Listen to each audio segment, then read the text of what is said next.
अब मैं आपको कुछ पाकिस्तानी रिएक्शंस दिखाऊंगा। हमने आपको भारत के प्रधानमंत्री, रक्षा मंत्री की बात सुनाई। अब इनकी बातों का पाकिस्तान में क्या रिएक्शन होता है, ये पहला दिखाऊंगा।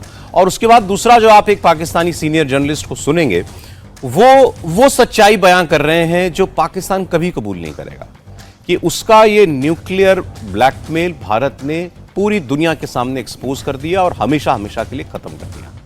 अब वो ये कह रहे हैं कि पाकिस्तान की न्यूक्लियर डॉक्ट्रिन है क्या, अब वो दुनिया को क्या बोले, ये पाकिस्तान को समझ में नहीं आ रहा। लेकिन पहले बात करते हैं खासकर प्रधानमंत्री मोदी के वो बयान गुजरात में जो उन्होंने दिए थे कि सुख चैन से जियो, रोटी खाओ, नहीं तो मेरी गोली तो है ही। इन बयानों का पाकिस्तान में क्या असर होता है, उनके टीवी पर उनके जब पॉलिटिशियंस वगैरह बैठते हैं तो फिर वो उस पर कैसे रिएक्ट करते हैं, मैं आपको दिखाता हूं। प्रधानमंत्री मोदी जब भी ऑपरेशन सिंदूर का नाम लेते हैं तो पाकिस्तान के कान खड़े हो जाते हैं और डर सा ऐसा लगता है कि वहां पर यह बना हुआ है कि भारत कुछ भी कर सकता है। वहां लोग यही बोलते हैं कभी भी भारत कुछ भी कर देगा।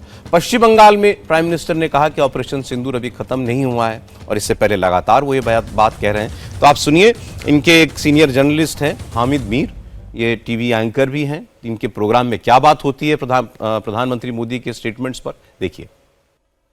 देखने के लिए कि भारत क्या करता है, तो मतलब वहां सर इंतजार हो रहा है अभी कि भारत कुछ करेगा।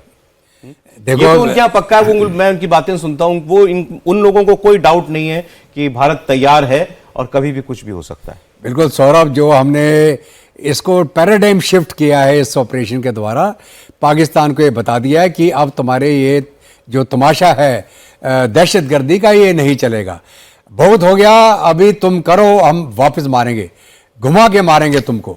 और तुम समझते थे कि भारत कमजोर है, भारत कमजोर नहीं था। भारत एक सिविलाइज्ड कंट्री है, बड़ी पुरानी सिविलाइजेशन है। तुम भारत का हिस्सा थे, तुम तटपुंज के निकल के चले गए, यहाँ से तुम्हारी कोई औकात ही नहीं है। तुम्हारे से कोई पूछे तुम्हारा वजूद क्या है, तुम्हें तो यही नहीं पता कि तुम्हारा देश कौन सा है। तो तुम अगर बाज नहीं आओगे तो हमने अभी आज के दिन आपको ये बता दिया है कि कुछ और हिमाकत करो, घुमा के मारेंगे वापस आप। अच्छा, ये लोग अपने यहाँ एक्चुअली जब बात करते हैं तो पेश करते हैं भारत को एक वॉर मॉन्गर की तरह, कि भारत हमें हमारी एग्जिस्टेंस खत्म कर देना चाहता है, मतलब हमारा वजूद खत्म कर देना चाहता है, और आज से नहीं, जब से पाकिस्तान बना है तब से, और इसीलिए हमें हमारी फौज की जरूरत है। देखिए, ये बहुत बड़ी विडंबना है। पाकिस्तान इंडिया सेंट्रिक है। पाकिस्तान की जो एग्जिस्टेंस है वो इसलिए है कि वो इंडिया है, और इंडिया के प्रति जो उनकी दुश्मनी है, जो उनके बच्चों को पढ़ाया जाता है, जो भारत के बारे में दुष्प्रचार किया जाता है, उससे पाकिस्तान की जो पूरी जो जनरेशन से जनरेशन है, जब से पाकिस्तान बना है, उनको ये बताया गया है कि भाई जब तक हिंदुस्तान है तब तक पाकिस्तान को खतरा है, पाकिस्तान की एग्जिस्टेंस को खतरा है। इसलिए हर चीज़ को इंडिया सेंट्रिक बनाया जाता है, उसके एंगल से देखा जाता है। उनको ये बिल्कुल, मुझे कभी उनको सिखाया ही नहीं जाता भाई भारत को आपके से कुछ चाहिए ही नहीं, हम हमारी ओल्ड सिविलाइजेशन है, हम पुराने सिविलाइजेशन वैल्यूज़ को, हमारी रिचनेस को, हमारी ग्लोरी को वापस लाना चाहते हैं। आपने हिस्सा मांगा, आपको दे दिया, खून खराबा हुआ, मिलियंस डिस्प्लेस हो गए, अब आपको मिला, आप अपनी देश की रक्षा कीजिए। लेकिन वो इंडिया सेंट्रिक है। इंडिया सेंट्रिक इतने ज़्यादा है कि सवेरे उठते हैं इंडिया याद आता है, दिन में याद आता है, रात को याद आता है। इसमें एक समस्या ये भी रही है कि पाकिस्तान ने भारत के प्रति जब भी कोई गलत कार्रवाई करी, भारत ने एक, जैसे जनरल साहब ने बोला कि एक ओल्ड सिविलाइजेशन, हम ऐसे नहीं एक्ट करते, एक टिन पॉट डिक्टेटरशिप की तरह नहीं हम रिएक्ट करते। हमने बिल्कुल एक सिविलाइजेशनल तरीके से एक्ट किया। 47-48 में हम यूनाइटेड नेशन गए, 65 में भी एक एग्रीमेंट हमने साइन किया, जबकि हमारे पास इतनी शक्ति थी। खासकर 71 में आप देख लीजिए, 71 में पाकिस्तान वाज लाइंग प्रोस्ट्रेट। उनके पास क्या था वेस्ट में, 4-5 तो उनके डिवीजन चले गए थे। 71 से लेकर 78 तक किसी भी समय पाकिस्तान के टुकड़े हो जाते, लेकिन हमने नहीं किया, क्योंकि हमारा वो एम, पाकिस्तान हमारा एम नहीं है, पाकिस्तान हमारे फोकस में ही नहीं है। तो मैं मानता हूं कि जब तक पाकिस्तानियों के दिल में ये बात निकाली ना जाइए, भैया आपकी अलग कंट्री है, आप रहो जैसे रहना चाहते हो, तो आप कर लीजिए जो भी आपने करना है, हमें आप लीव अस अलोन। हम अपना देश को आगे ले जाना, और हमने लिया भी है। आप पाकिस्तान का हाल देखो, हमारा हाल देखो। ये आपने बिल्कुल ठीक कहा कि भाई हम तो भूल गए थे पाकिस्तान गए, हमें कोई पहलगाम लेना से देना पहले तो नहीं। हम लोग बात भी नहीं करते थे। तो मगर अब ये पाकिस्तानी, बिल्कुल आपने ठीक कहा, जनता समझे पाकिस्तान की, खासकर यूथ और बच्चे जो पढ़ रहे हैं वो समझे इंडिया को पाकिस्तान से कोई लेना देना ही नहीं है। यही हमारे जो ये डेलीगेशंस गए हैं बाहर, दुनिया को यही बता रहे हैं भाई तुम हमें अकेला छोड़ो, हम तुमसे बड़े हैं, और हम कह रहे हैं कि अकेला छोड़ दो, let us be happy alone, और तुम अपने जो करना है करो, लेकिन हमारी तरफ से दूर हो जाओ, हमारी तरफ से निश्चिंत भी रहो, हमें कोई लेना देना नहीं आपसे। लेकिन पाकिस्तान बिल्कुल उसका हर काम इंडिया सेंट्रिक होता है, उसकी सीना इंडिया सेंट्रिक है, उसका न्यूक्लियर हथियार इंडिया सेंट्रिक है। अब जंग में भारत के साथ कभी पाकिस्तान को कोई बड़ी कामयाबी नहीं मिली। अब इसलिए वो न्यूक्लियर धमकी पर उतर आता है हर बार। इस बार भी देखिए कितना इररिस्पॉन्सिबल नेशन है जो जहां उनके यहां बैठा चपरासी से लेकर प्राइम मिनिस्टर तक कहता है हम न्यूक्लियर बम मार देंगे। अब इनको 22 अप्रैल को आतंकवादी हमले के बाद जो हमारा जवाब मिला, उनके इस हथियार की हवा निकल गई है। अब दुनिया को पता लग गया कि ये न्यूक्लियर बोगी है, आपके पास न्यूक्लियर हथियार हो भी तो भी जंग हो सकती है। जवाब भारत देगा, इस बात से डिटर नहीं होगा कि इसके पास न्यूक्लियर वेपन है। अब ये इनके जो जर्नलिस्ट हैं, सीनियर जर्नलिस्ट, वही इस बात को कह रहे हैं कि भारत ने पाकिस्तान की पूरी न्यूक्लियर डॉक्ट्रिन ही समाप्त कर दी, न्यूक्लियर डिटरेंस में होल कर दिया, न्यूक्लियर डॉक्ट्रिन में होल कर दिया। बहल साहब बिल्कुल सही कह रहे हैं। न्यूक्लियर वेपन्स जो होते हैं वेपन्स ऑफ स्ट्रेटेजिक डिटरेंस है, यानी कि वो वेपन सिस्टम्स जिनका जब उनकी वैल्यू तब तक है जब तक उसका इस्तेमाल नहीं किया जाता। और ये कौन धमकी देता है हमेशा न्यूक्लियर वेपन्स की? जो कन्वेंशनली वीक होते हैं देश, वही धमकी देते हैं। जो स्ट्रांग होते हैं वो कभी नहीं कहते हैं कि हम न्यूक्लियर वेपन का इस्तेमाल करेंगे। और चौथी चीज आ जाती है जो बहुत ही अहम है कि अगर कोई भी न्यूक्लियर वेपन का इस्तेमाल करेगा तो म्यूचुअली अश्योर्ड डिस्ट्रक्शन होगा। अगर दोनों देशों के पास न्यूक्लियर वेपन्स हैं, यानी कि कोई भी नहीं बचेगा, सबके सब कुछ ना कुछ एरियाज में तबाह और बर्बाद हो जाएंगे। जो सबसे महत्वपूर्ण बात आ जाती है इसके अंदर वो ये आती है कि जब पाकिस्तान कहता है कि मैं न्यूक्लियर बम का इस्तेमाल करूंगा, तो कहां करेगा, किसके ऊपर करेगा? हमारी फौजें तो गई नहीं, बॉर्डर क्रॉस किया नहीं हमने तो उनको मिसाइल से, ड्रोन से, या फिर जो हमारे जहाज से मिसाइल फायर की गई हैं वो भी अपनी टेरिटरी में रहते हुए फायर की गई हैं। यानी कि हमने तो उनकी टेरिटरी क्रॉस ही नहीं करी। जब एक चीज और बोलना चाहूंगा, पहले आपको याद होगा काफी रिटर्न मटेरियल आता था, कोल्ड स्टार्ट डॉक्ट्रिन और ये सब, इसमें यह बात आती थी कि पाकिस्तान जो हमारी फौजें अंदर चली गई हैं पाकिस्तान के अंदर, उनके ऊपर न्यूक्लियर बम का इस्तेमाल करेगा। पर अभी तो वो रह ही नहीं गया। और इसी वजह से जो न्यूक्लियर ब्लफ की जो होल बना दी हमने, जैसे उनके अपने लोग कह रहे हैं कि अब न्यूक्लियर वेपन होना या ना होना, इसका वजूद खत्म होता जा रहा है। दूसरी बात समझिए, ये जो मोहित पीरजादा बोल रहे थे, ये तो अपने देश में रहते नहीं, क्योंकि ये खुल के बोलते हैं तो इनके देश में इनको रहने की आजादी नहीं है। लेकिन ये कोट कर रहे थे पाकिस्तान के सबसे बड़े अंग्रेजी अखबार डॉन के अंदर छपे हुए आर्टिकल की, एक एडिटोरियल की। मतलब पाकिस्तान के मेन स्ट्रीम मीडिया के अंदर यह चर्चा हो रही है कि भाई हमारा न्यूक्लियर कहने का अब कोई मतलब नहीं रह गया। भारत ने तो हमारी न्यूक्लियर डॉक्ट्रिन ही खत्म कर दी है एक तरीके से। न्यूक्लियर क्या होता है? वही जो आप कह रहे थे, डराना। भाई डोंट स्टार्ट विद मी, मेरे साथ झगड़ा मत करना, मेरे पास न्यूक्लियर वेपन है। भारत ने कहा पड़ेगा थप्पड़, कोई फर्क नहीं पड़ता, न्यूक्लियर वेपन है तो। सौरभ, ऐसा है जब कोई मुल्क न्यूक्लियर थ्रेट के माध्यम से किसी भी दुनिया के हिस्से में दहशतगर्दी फैलाएगा तो उसका मॉरल स्टैंडिंग खत्म हो गया। वो उस दुनिया के सामने खड़ा ही नहीं हो सकता कि तुम न्यूक्लियर का थ्रेट दिखा के एक दहशतगर्दी करा रहे हो। आज के दिन में भारत है मॉरल हाई ग्राउंड के ऊपर। हम दहशतगर्दी के खिलाफ लड़ रहे हैं, हम पाकिस्तान को ख़त्म नहीं करना चाह रहे, हम पाकिस्तान के अंदर पल रहे दहशतगर्दों को ख़त्म करना चाह रहे हैं। पाकिस्तान के वो इदारे जो दहशतगर्दों को पैदा कर रहे हैं, ट्रेनिंग दे रहे हैं, फंडिंग कर रहे हैं, उनके खिलाफ है हम। अगर वो ये न्यूक्लियर थ्रेट देते तो इनका वैसी डॉक्ट्रिन गलत हो गई। डॉक्ट्रिन होती है कि भाई कोई बड़ा जंग हो गया कि आपका वजूद खत्म होने वाला है, उस हालत में आप ऐसे भी समझिए जो प्रधानमंत्री ने कहा कि अब भारत इस न्यूक्लियर ब्लैकमेल में नहीं आएगा, वो पाकिस्तानियों को समझ में आ गई है। ये बात ये भारत ने प्रूव कर दी। अब एक बड़ी इंपॉर्टेंट खबर आपको बता रहा हूं। एक विदेशी वॉर एक्सपर्ट है, इनका नाम है जॉन स्पेंसर।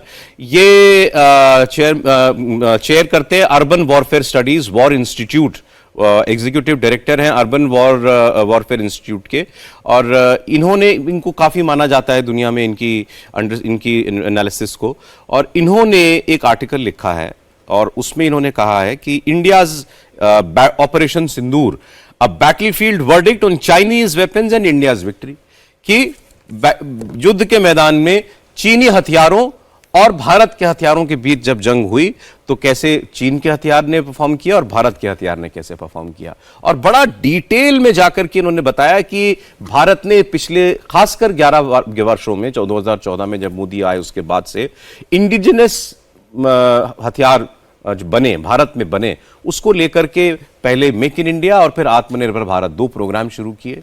पहले आपका टोटल जो आप हथियार जो है इंपोर्ट करते हैं, वो हम तो बहुत ज्यादा करते थे, उसमें हमारे उस टोटल हथियार खरीद में भारतीय हथियारों का जो योगदान होता था वो 30% होता था, आज वो 60% हो गया है।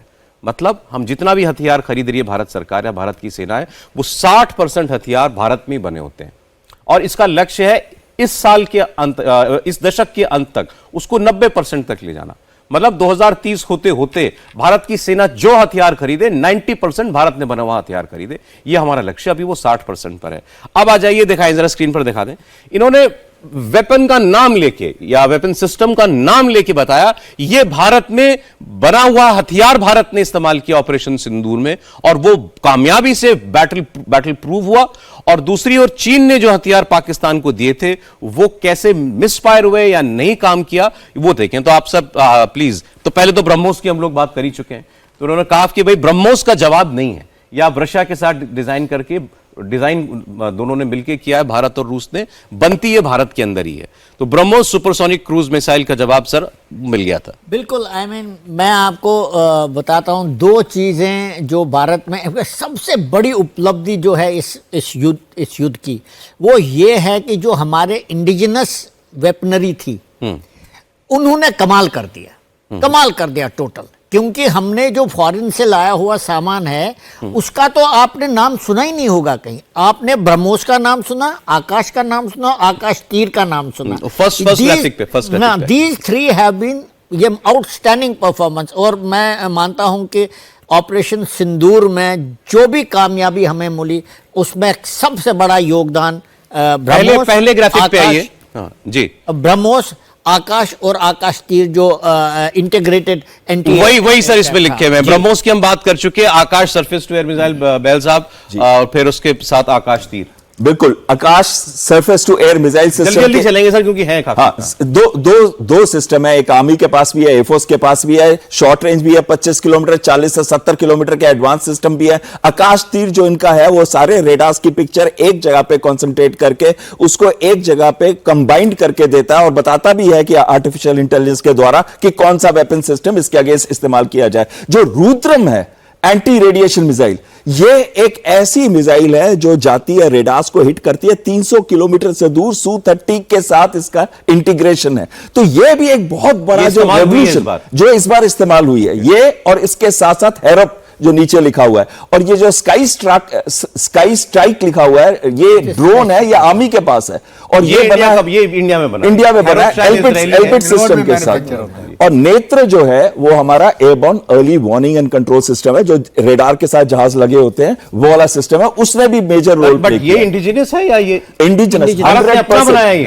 हिंदुस्तान अपना ही वैक्स है हमारा, बिल्कुल। और ये बनना है एम्ब्रेयर एयरक्राफ्ट के ऊपर, रेडार लगा के पहला क्रैश कर गया था ट्रायल्स में, लेकिन उसके बाद से इतना सक्सेसफुल हुआ है, ये कुछ कहने की कंपेयर करें इसकी तुलना में, पाकिस्तान ने वो साहब का 2000 ये बेटर है, 2000 वो विदेशी उसने यूज किया, विदेशी, और ये हमारा अपना। हाँ, और विदेशी यूज किया, उसका शूट डाउन हो गया, लेकिन हमारा जो यूज हुआ है इसको कोई डैमेज नहीं हुआ। अगले पे आ जाइए। ये आपने इसमें से कुछ नए नाम है जो आपने पहले नहीं आपको पता होगा कि ये इस्तेमाल हुए हैं, जैसे रुद्रम की बात अभी कर रहे थे, या नेत्र जो भी एवैक्स की बात हो रही थी। M777 ये हॉविट्जर है, 2-4 साल पहले ही आया, तोप है ये। हाँ, इसका ग्राउंड फोर्सेस का इतना ज्यादा इस्तेमाल नहीं हो, तो ये अदरवाइज अगर ये भी प्ले में आ जाते तो आपको पता चलता कि भारत की इंडिजिनस कैपेबिलिटी कितनी बड़ी है। तो ये हमारी मतलब वो आर्टिलरी का हिस्सा है। D4S counter UAV system. ये जो ये सिस्टम दिखाए जा रहे हैं, अल्ट्रा लाइट हॉस्टर ये हमने लिया था जब गलवान का इंसिडेंट हुआ, अमेरिका। उसमें चीनियों के खिलाफ हमको एकदम आर्टिलरी गन्स को एयरलिफ्ट करने का जो काबिलियत होनी चाहिए, उसके लिए हमने ये वाली चीजें इस्तेमाल करी गलवान चीनियों के खिलाफ। ओके। T-72 बैटल टैंक हमारा मेन बैटल मैं बता रहा हूँ वो जो आर्टिकल जॉन स्पेंसर का है, क्योंकि उसी में से बता रहा हूँ सर। ये उन्होंने लिखा है कि ये केवल ऑब्जर्व करने के लिए था वहां, और ये कश्मीर में डिप्लॉयड था।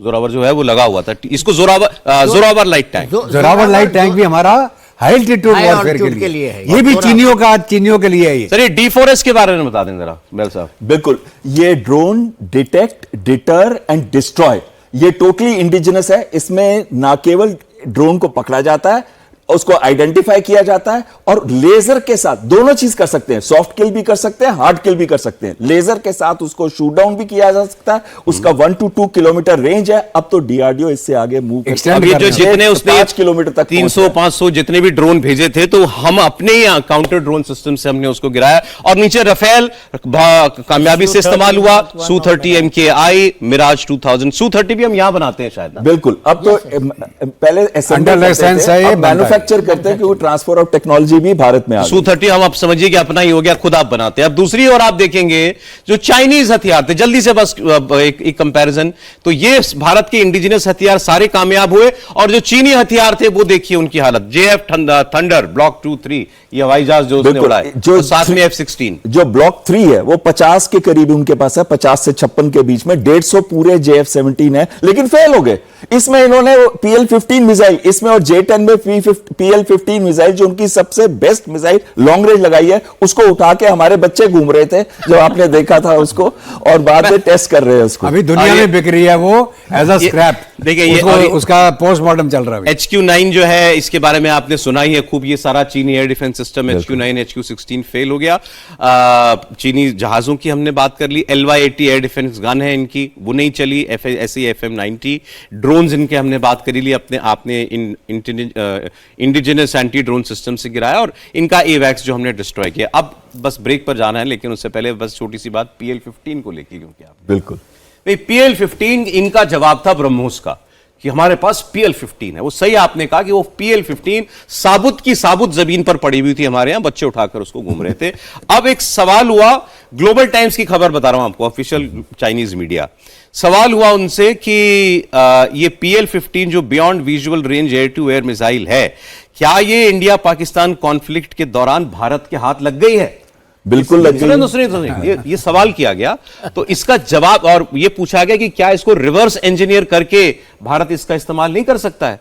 तो जवाब ये आया, जो कि उनकी Chinese ministry of national defence के स्पोक्स पर्सन है जांग जियांगैंग, इन्होंने जवाब दिया है, the missile in question is an exported piece of equipment. ये हमने एक्सपोर्टेड चीज है, that has been displayed at multiple domestic and international defence exhibitions.